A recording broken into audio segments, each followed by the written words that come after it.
the modern monarchy. We reveal the pressures on the wife of a future king to produce an heir and continue the royal bloodline. She goes out and doesn't drink wine. She isn't she? She eats a little bit too much bread and gets a bit bloated. She is. And we'll gaze into our royal crystal ball to see just how the future king and queen could change the monarchy forever. If the monarchy has a future, it is them.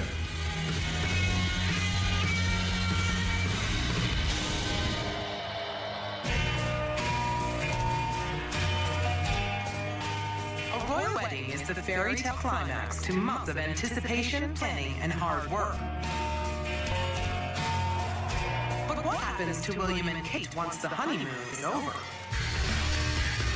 The newlyweds won't return to a plush London palace. For them, it's a small cottage on the remote island of Anglesey, just off Britain's west coast. William and Kate have lived here for some time. They showed their affection for the island when they accepted the invitation to name its newest rescue boat. And it was here in Anglesey that Kate was given her first starring role in an official engagement, wielding a champagne bottle. The royal couple are in Anglesey thanks to William's day job flying search and rescue helicopters for the Royal Air Force. Boys, you are clear of the shots, please. Just 2 weeks after completing his training, the prince rescued a man having a heart attack on an offshore oil rig. The RAF search and rescue pilot job has proved the perfect balance for him. It's still a job that involves adrenaline. It is still dangerous. He's going out there flying over the seas, trying to rescue people. It gives him that sense of purpose. He likes to be a soldier. He is the kind of good lad that mixes well with his other officers and, quite importantly, with the squadrons under his command. Kate's already had a chance to practice her role as a serviceman's wife. They had been living together in their Anglesey home for several months before the holiday in Kenya where he asked her to marry him. I took her up somewhere nice in Kenya and proposed. It's very romantic. It's truly romantic, isn't it? He might be romantic, but how handy is William around the house? I'd say I'm getting better cooking.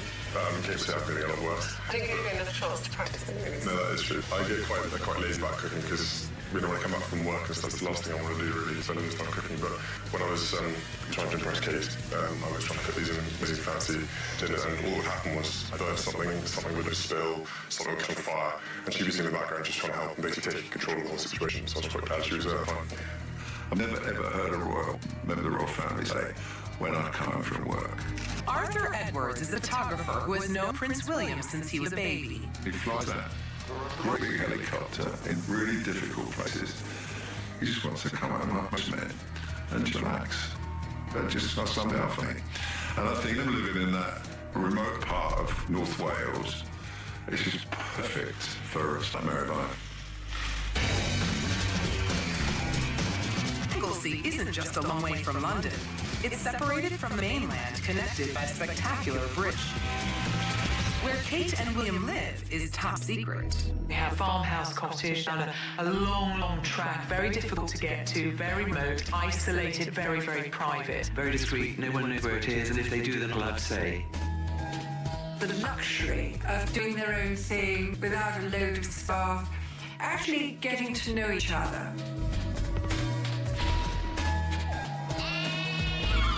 The home of the royal couple is remote, but they do have an aristocratic neighbor, the 7th Marquis of Anglesey, a lifelong resident of the island. I've always loved the place.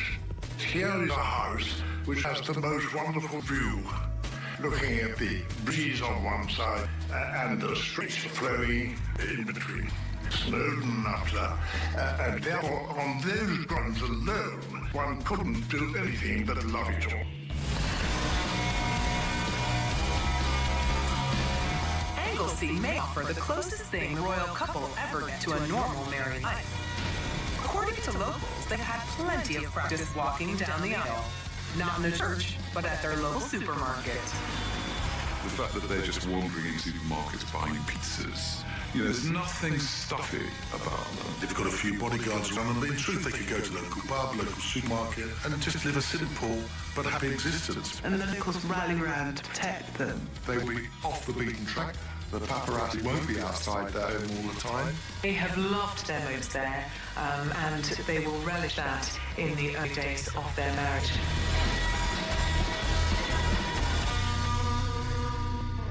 Despite the peace and isolation of Anglesey, it's impossible for the royal couple to ignore their future roles. For Kate in particular, life will never be the same again. When you get married and you become a missus, it's a big change in your life. But to get married and then become a princess, it's like, wow, that's one heck of a title change. She has had time over the past few years to learn how to behave. And she has been at various events knowing her place, as it were. Kate's first official royal outing came just a month after their engagement was announced. She accompanied Prince William to a gala in aid of the Teenage Cancer Trust in the English countryside of Norfolk.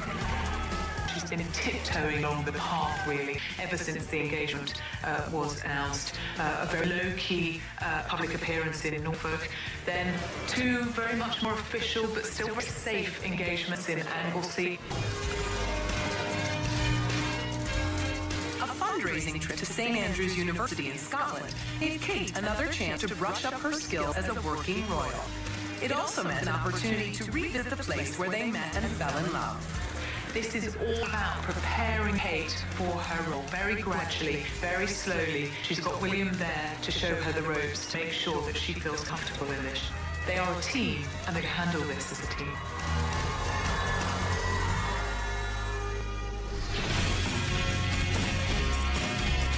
A royal wedding is traditionally followed by an overseas tour.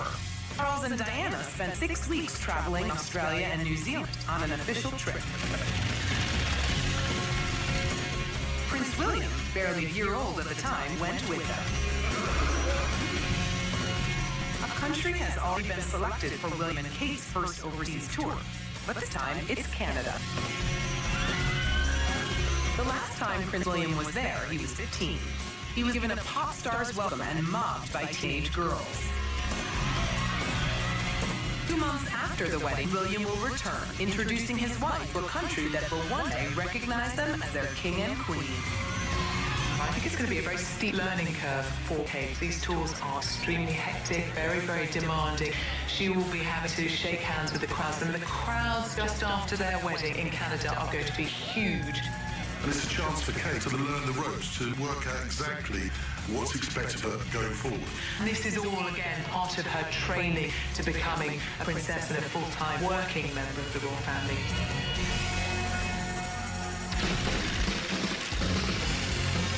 Being constantly in the public eye will put William and Kate's marriage under pressure. But their time on the island will have helped them cement a relationship that will go the distance. There is a couple which is seriously in love. They are not pompous asses. They are both educated persons, which is quite rare for royals. And it seemed to me it would be A, a happy marriage, and B, a happy king and queen. Next, when the royal couple leave Anglesey, they make an emotional return to Princess Diana's former palace and William's childhood home.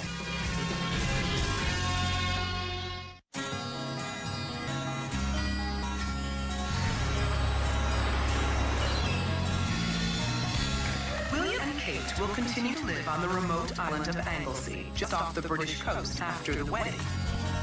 But when William's time there as the Royal Air Force helicopter pilot comes to an end, where will they live? The idea of having quite a funky, metropolitan pad in town, and then something a bit more romantic, a bit more traditional in the country, that certainly would reflect the sort of little bit country, a little bit rock and roll attitude of Kate and William that you see. The royal family have hundreds of official engagements each year. Many of them take place in London. There's Parliament to attend, there are state visits to cope with, there are command film performances, royal variety shows, sporting events, tennis, football, so on and so forth. So a base in England's capital is essential. There are 4 main residences in London, but which one will the royal couple choose? Buckingham Palace is out. The spectacular landmark is already the Queen's London home. You can't can't go to Clarence House, where Charles and Camilla live, and Harry still lives. They can't go there. There isn't enough room. And St James's Palace, which is normally where they would expect to have a grace and favour apartment, has actually been taken over by Prince Charles, and mainly as offices for his various charities. Once again, we get the pressures of being royal coming in. You've got to have security. You've got to have not just one bumbling old policeman from the village who sort of waves his truncheon and patrols the grounds, etc. No, not these days. You've got to have highly trained marksmen. You may have sniffer dogs. Therefore, we've got kennels. You're probably going to need a helicopter pad.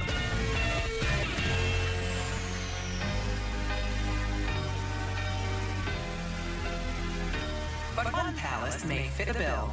It's the place where William and his brother Harry grew up, and it was Princess Diana's official residence, Kensington Palace. It's a beautiful palace, I mean, absolutely beautiful. In the way that William has very deliberately given Kate Diana's ring, I could see them emotionally wanting to return to Diana's apartments. It's got a lot of ghosts rattling around Kensington Palace. I mean, yes, he must have some happy memories, but he must have very sad memories. And come the 31st of August every year, there are always flowers put on the railings in memory of that tragic death in 1997. But on the other hand, it is very secure. You know, you can lead a very nice life within the walls of Kensington Palace. And he may want to keep that connection with his mother. Top British interior designer Lawrence Llewellyn-Bowen suggests something like this country house in Oxfordshire. When houses like this were built, they were about showing off. They were very much dressed to impress. And the hallway was the place that you put your cards out on the table because it was the place that everybody saw first. So let's carry on, because when we get as far as this room in here, I can tell you from experience, it is almost impossible to get a dirty, great big 42-inch plasma in a room like this, because where do you put it? In fact, I know this is exactly what the Royal Family do. They have a rather old-fashioned set in the corner there, which almost sort of advertises the fact that they're not into these sort of big statements. And I know that William and Kate are. They want somewhere that is functional, that is modern. He wants to be able to watch his sport. You know, she wants to keep up with fashion programs, with the interior programs, all of that kind of thing. But if you come through here, loads and loads of antlers, because it was about celebrating things like hunting, shooting, and fishing, which the royal family are still really well into. But this is a country house, and this is celebrating the countryside. These huge, great big windows are a hymn to the fact that whoever lives here owns so much of Britain, because you own as far as your eye can see. The Queen is one of the largest landowners in the world. As head of state in the United Kingdom and 30 other territories, she is said to own 6.5 billion acres, which has been estimated to be worth $33 trillion.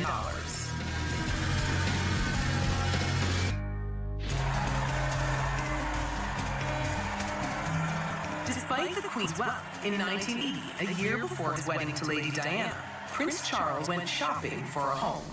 He found Highgrove House, a country estate just 100 miles from London. Prince Charles lovingly restored both house and gardens. He was keen to pass on his passion for growing things to William and Harry. What I want to, when they're a little bit older perhaps, is set aside a little area for them to garden in. Because I think you've got your own little garden. It's rather fun, you learn it. Ultimately, Prince William will be given Highgrove. That is the ambition of his father. William loves Highgrove, and I think Charles wants William to take it on. But unless Kate wants to move in with her in-laws, Charles and Camilla, the young couple will have to find their own home first. This country house would be a great place to entertain, with its 95 rooms, including 40 bedrooms. These big, grand country houses, it was very, very difficult to have kind of grown-up private time. You know, all these servants everywhere and all these drafts. So Sunrise Spark invented the four-post bed, which is brilliant, because basically it's like a tent in the middle of the bedroom. When you put curtains down, you are completely private and probably a lot warmer as well. Funnily enough, I actually think that this is quite bang on in taste terms for William and Kate. I think they'd like the light. I think they'd like the simplicity of it. And they'd like the fact that it feels romantic, it feels quite traditional, but it's very, very easy to live in. There is actually a fabulous lesson in convenience to be learnt by William and Kate, should they be lucky enough to have small children. Because look, nice, big, airy bedroom, reasonably convenient, very large bathroom when you think about it. And then look at this. The ideal space for a nursery. Just about the perfect distance away from parents' bedroom, which is really good. And then access for the nanny, or indeed Kate's mum, to sneak up on the staircase, take children downstairs, shove them in front of the telly to leave Kate and William to have a bit of a life. So Kate will soon be royal. But how will she spend her time? Next, we reveal a day in the life of a princess. I'm Middleton. William West. Next Friday, experience Lifetime's royal.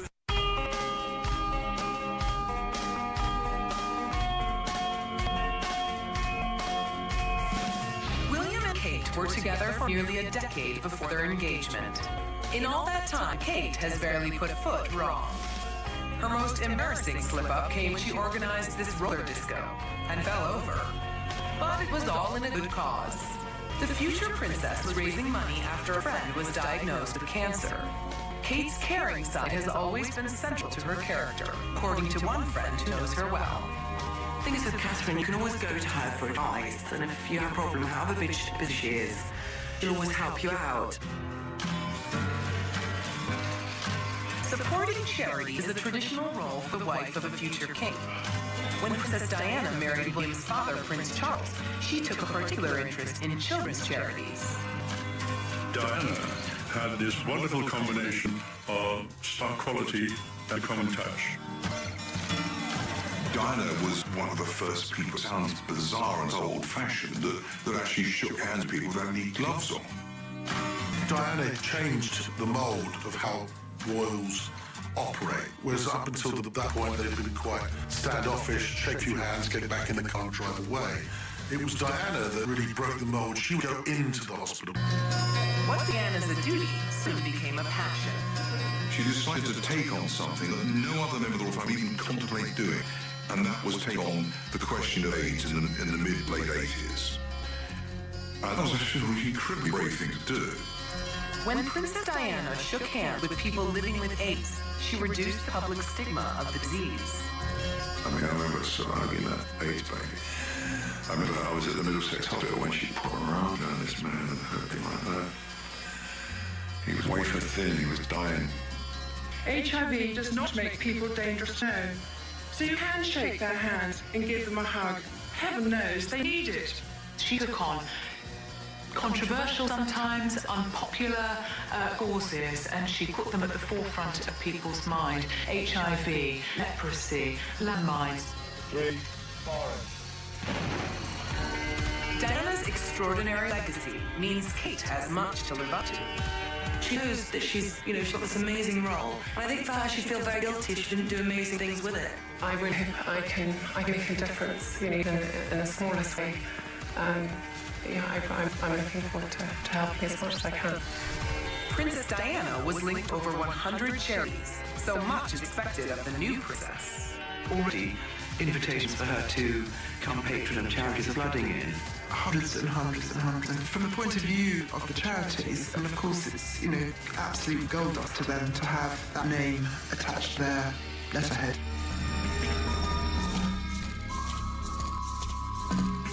Being a name on a letterhead isn't enough.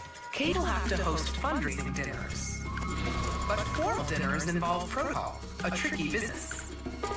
Lady Penny Holmes, the wife of a former ambassador with 30 years' experience, is an expert on the do's and don'ts of formal entertaining.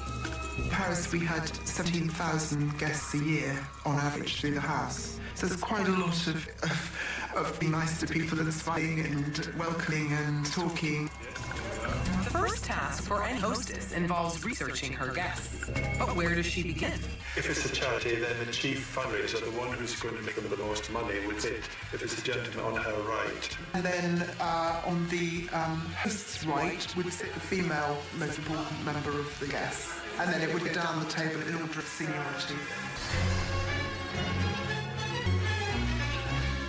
One very helpful hint for royal entertaining involves setting up a private sign language with the butler. For Kate, it could be one of the big do's, which saves her from committing one of the big don'ts. It would be terribly wrong for those days to get up from the table. You just never do that. You know, it'd be sort of ungracious. You'd be breaking up table conversation and things. And also making a fuss, which would look awful. So in a way, it's like it's like a play. I mean, you're on stage, and you are also at the same time slightly directing. Bringing dinner neatly to an end is another essential skill. Ian Scott Hunter, butler to the Queen for 9 years, reveals how Her Majesty does it. She has a handbag which she has on her little stand, and she will usually take that up. She may put lipstick on, which is a signal for the other ladies that she's ready to retire. And when she stands up, everybody stands up.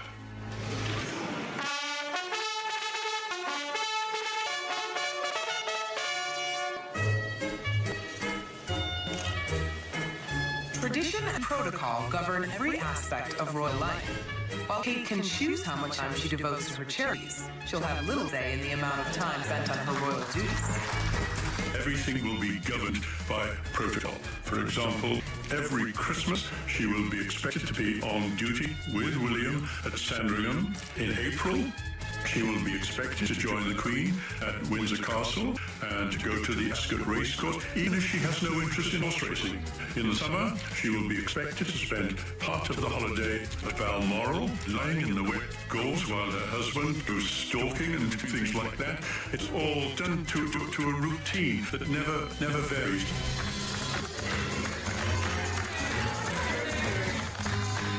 With all these royal commitments, will Kate ever get to see her own family?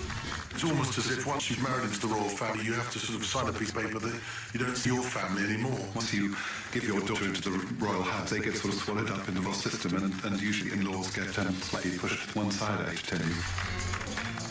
But Kate and William are a very modern couple. They may prefer to bend the rigid routines of royal life. Him and Kate have been very close to the Middletons, and they spent a lot of time with him. I think that will probably continue to happen. If she's missing her mum, she'll go and see her mum. I can't see someone who comes from such a strong family just being dictated to by royal protocol. Kate may be able to drop in on her own family, but there's no chance of being so informal when the Queen is one of your in-laws. There's no question of her popping her head around the door and saying, "Hello, can I have a cup of tea?" It doesn't happen. What would happen, she'll have to write a little note, give it to a footman. He will deliver it to the Queen's page, very senior domestic servant, and the Queen will say, "Oh, that's a good idea, I'll write a note back." And she will say, "Yes, do come and see me." And Kate's life will be governed by gongs. They have gongs for dressing, they have gongs for drinks, they have gongs for dinner, they have gongs for lunch, they have gongs for afternoon tea. It is rigid. Diana told me all this face to face, and it is stultifyingly boring on occasions. But you have to be aware that this is the price you pay for going into the royal family and joining what King George VI called the film. At least Kate won't have to face the rigors of royal protocol alone. She's very supported by Prince William. They've been living together. When she gets up in the morning, she can ask him questions. She doesn't need to ring anybody to ask what to do. He will want to look after her in a way that's maybe a little bit different from how his father looked after his own mother, leaving her kind of to fend for herself. Diana told me herself, she once asked Prince Charles in the early days what advice he could give her. He was highly embarrassed to be asked and said, "I had no idea," he said, "just get on with it." Now, he didn't mean it unkindly, because he's not the sort of man, he's a very kind person. But he had no idea, because he'd been brought up knowing nothing else. In the end, it was William's great-grandmother, Queen Elizabeth, the Queen Mother, who gave Diana much-needed lessons in etiquette. Diana was given all kinds of lessons in how to remember people. You would have sort of a room, big room like this, 30, 40 feet long. You would go in and there'd be 30 or 40 tiz dummies. One of them would have a top hat on, that would be little dukes and stuff. One of them would have a dress on, and that would be Lady Ubar. And there'd be various other people who was the High Commissioner for Mauritania and the ambassador from the Pago Islands, and another person would be an emissary from the planet Mars falling there. And you introduce them, then you go back again, you come back in again, you have to remember as many of their aims and possibly something about them as you possibly could, because that's what you've got to do if you're in the public affairs business. Next, William and Kate will soon face pressure to produce an heir to the throne. How soon will a royal baby be on the way?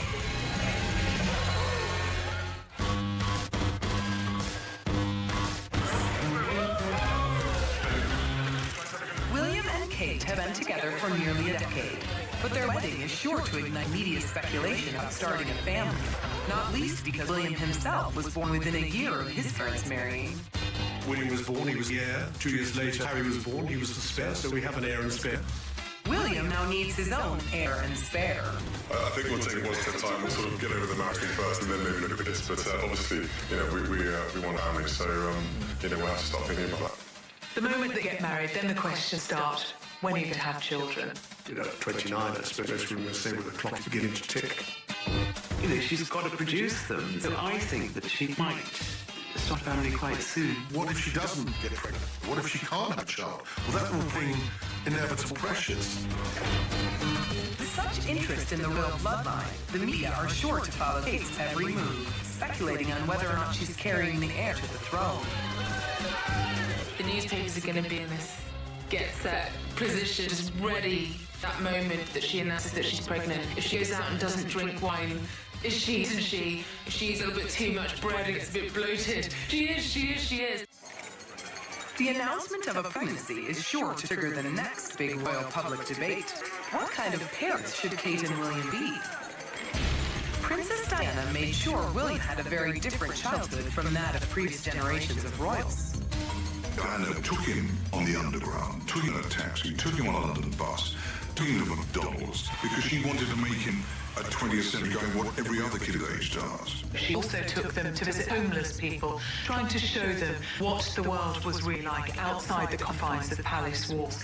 And you can see that now, that legacy lives on, because both William and Harry are extremely good with people, and that's certainly something they've inherited from their mother. I have had such a normal childhood, and it'd be very hard to see that slip away. But I always hope that no matter what, I'll keep that side going, because keeping the family on the ground is the most important thing. William has very deep-rooted values. Family to him is the most important thing, and always will be. Kate also has deep-rooted family values, a result of her happy childhood in the English countryside. Bucklebury is a small village. Doesn't really have much going on. I mean, it has a shop and I think a pub. Catherine, obviously growing up there, had a very, very lovely early childhood. Kate's now a global celebrity because of her style, glamour, and femininity. But her friend reveals this wasn't always the case. At school, Catherine was a bit of a tomboy. You wouldn't really see her in dresses or skirts or anything like that. Because she played sport most of the time, she was almost in tracksuits and jeans, really. Kate is a middle-class girl who will marry a future king of England, a break with royal tradition. In terms of background, she's not an aristocrat. Princess Diana was a member of the aristocracy. Her family knew the royal family very well. Kate Middleton is from a middle-class family, albeit very well off. So she's entering an entirely new world here. But is she? Kate's parents are wealthy entrepreneurs who gave their daughter a privileged lifestyle. She went to Marlborough, one of the most prestigious and expensive schools in Britain. She went to a very exclusive university with William, St Andrews in Scotland, where she got a very good degree. She did very well indeed. So she's not the average kid next door. So although Kate is not an aristocrat, her upbringing has given her plenty in common with William. So, in many ways, although they come from one the royal family, one from a middle-class background, the way that Diana raised William was very much like an ordinary middle-class boy rather than an aristocratic background. So William and Kate have had remarkably similar experiences, which will help with the way to raise their children. They will raise their kids the way that they will raise themselves. They will be caring and loving and supportive. They're going to be fantastic.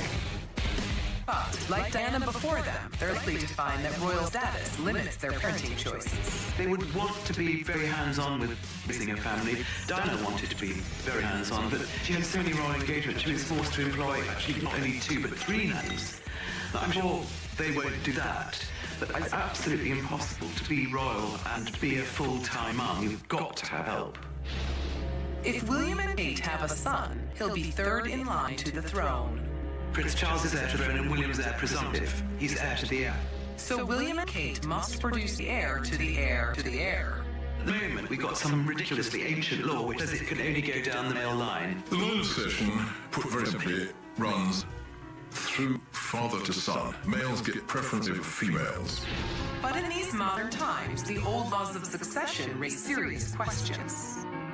If they have a girl first, should she be first in line, or should she be superseded by a male child? And it seems very archaic and old-fashioned. The Queen inherited the throne because she had no brothers. If William and Kate have a daughter, she will only be queen if they have no sons, younger or older. Many believe this law should be changed. After all, in British history, some of the most successful and celebrated monarchs from Queen Elizabeth I, Queen Victoria and Queen Elizabeth II have been women. So there is some sort of strangeness about the fact that the firstborn should be the king, and that may change going forward. But changing the law so that the oldest child inherits the throne, regardless of gender, could be controversial. Then somebody will say, well, hang on, isn't it a bit ageist to make sure that only the oldest of either sex gets the crown? Why shouldn't it be the youngest, or the middle one, or the third one, or the one with the bluest eyes? So you see that once you strip away what may seem rather old-fashioned ways of deciding who is going to inherit the throne, it becomes a bit of a problem. Next, should Prince William and not his father Prince Charles be the next to inherit the throne?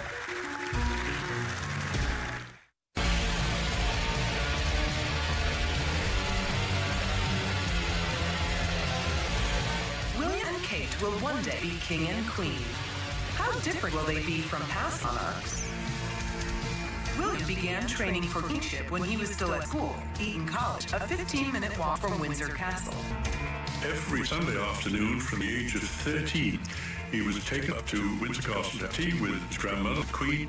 And she looked forward to these weekly events. They had tea together, it was just two of them, and she helped form his views on the world.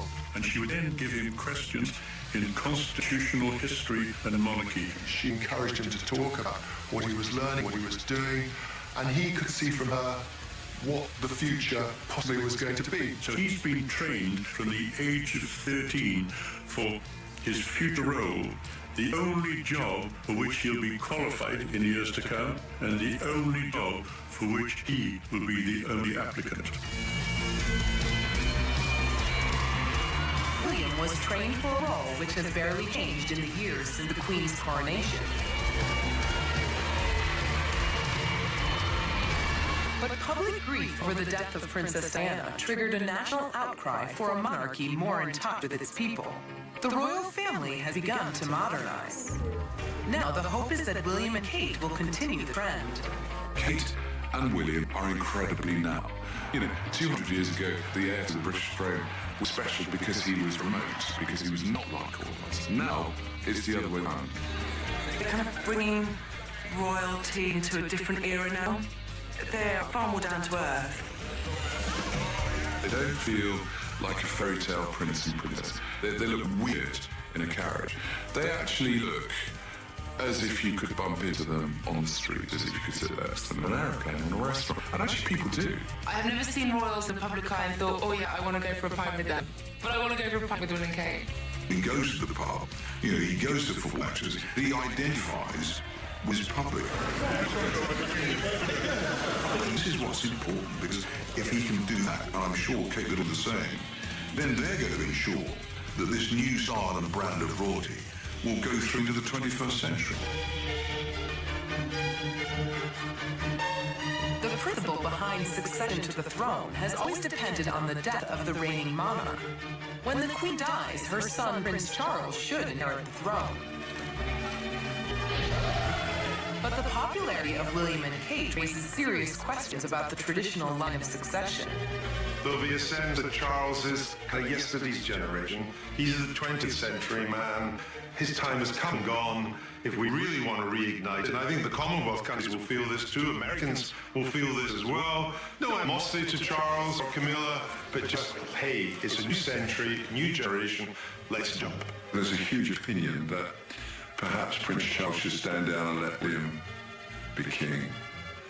And, you know, that would be the worst thing he could possibly do, because why would you want to put that burden on your son when he's not ready for it? If you start chopping and changing who should be the next sovereign, then people might start to question the whole need for it anyway, and say, why can't we vote for the sovereign? So they have to be very careful how they handle this. Whether William succeeds to the throne after his grandmother or after his father, he seems certain to make the role his own. I really want to be in control of my own life, and, you know, if I don't agree with what someone's saying or someone pushing on me, then I won't do it. It's very important to see what you want to do and go for it. How will William change the monarchy? I'd like to think that Will and Kate are going to set aside the rule book and create their own way of being royal. He has said in the past that he thinks there's too many royal palaces. The royal family's too big, too many people sort of hanging on, if you like. And I think, you know, it will be a very shrunken monarchy.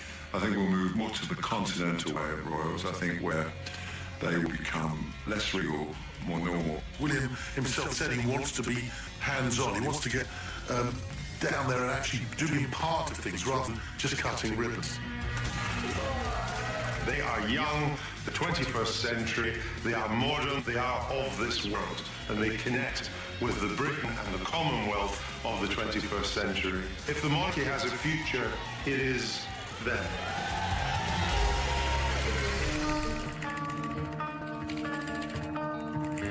William and Kate's wedding will be commemorated forever on a special coin.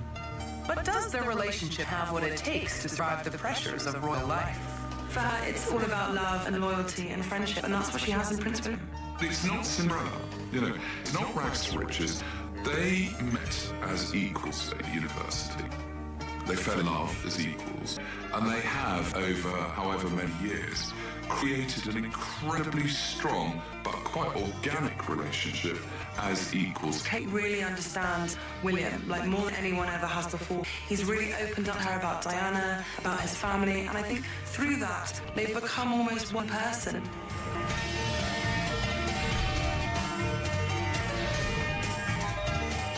After years of scandal and divorce, Kate and William offer hope of a new and exciting future for the monarchy. The ongoing success of their relationship may do as much for the image of the royal family as anything they achieve in their official roles as king and queen. We're seeing them now as completely different icons, not as icons of royalty and icons of history, but icons of a couple that can find the right person, that can get on, that can establish a relationship and have a happy life. I believe. Generation. They represent the modern monarchy. We reveal the pressures on the wife of future king to produce an heir and continue the royal bloodline. If she goes out and doesn't drink wine, isn't she? If she eats a little too much bread and gets a bit bloated, she is. And we'll gaze into our royal crystal ball to see just how the future king and queen could change the monarchy forever. If the monarchy has a future, it is them.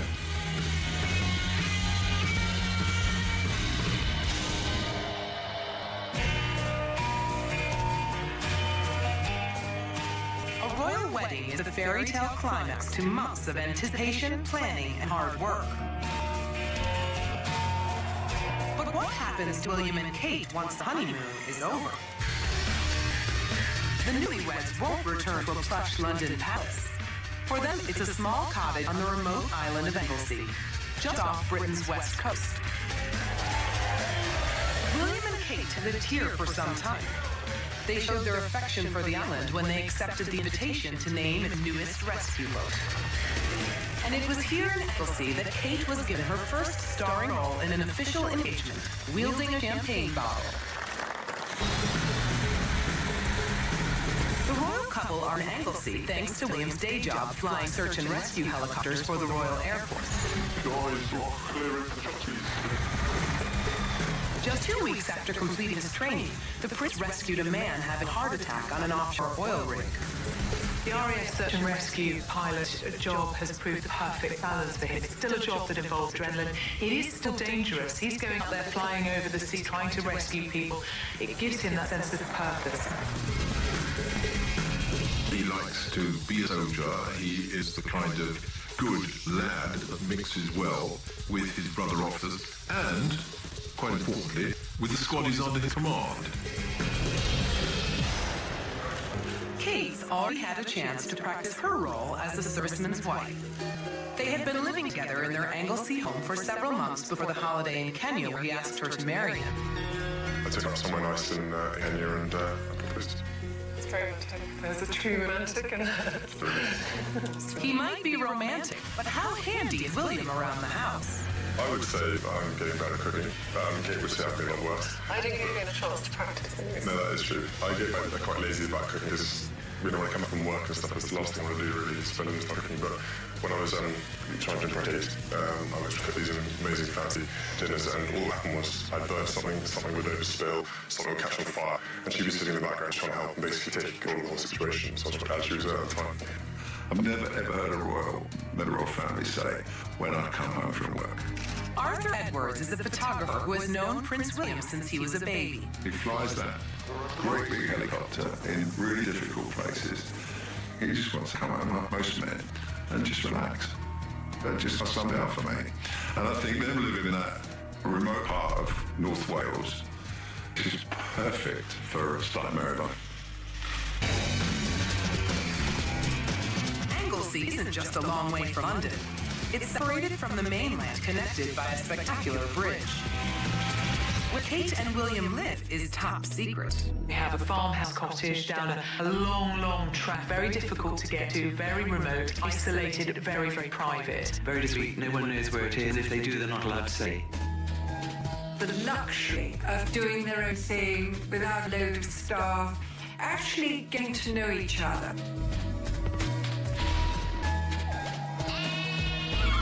The home of the royal couple is remote, but they do have an aristocratic neighbor, the 7th Marquis of Anglesey, a lifelong resident of the island.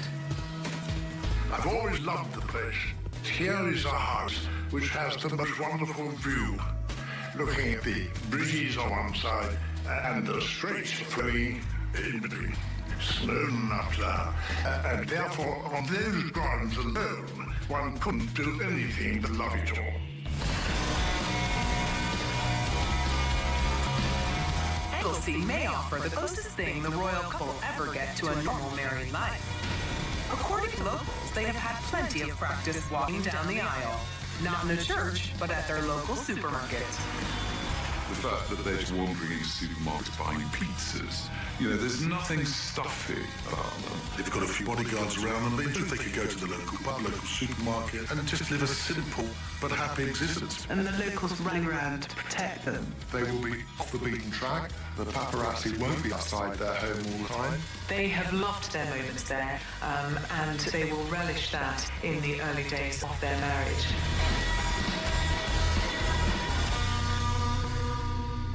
Despite the peace and isolation of Anglesey, it's impossible for the royal couple to ignore their future roles.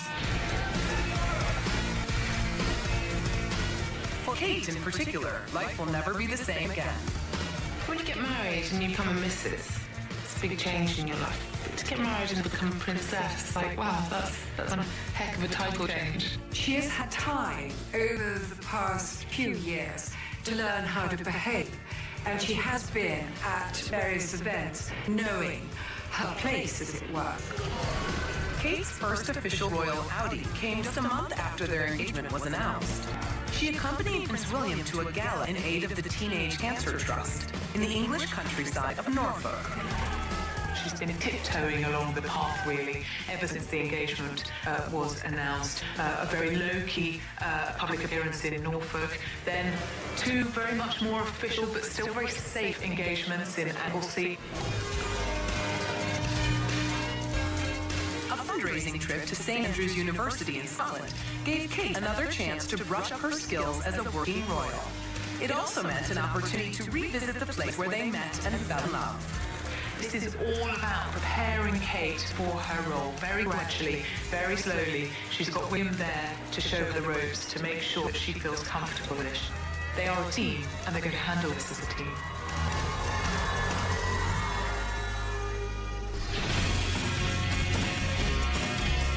A royal wedding is traditionally followed by an overseas tour. Charles and Diana spent 6 weeks traveling in Australia and New Zealand on an official trip.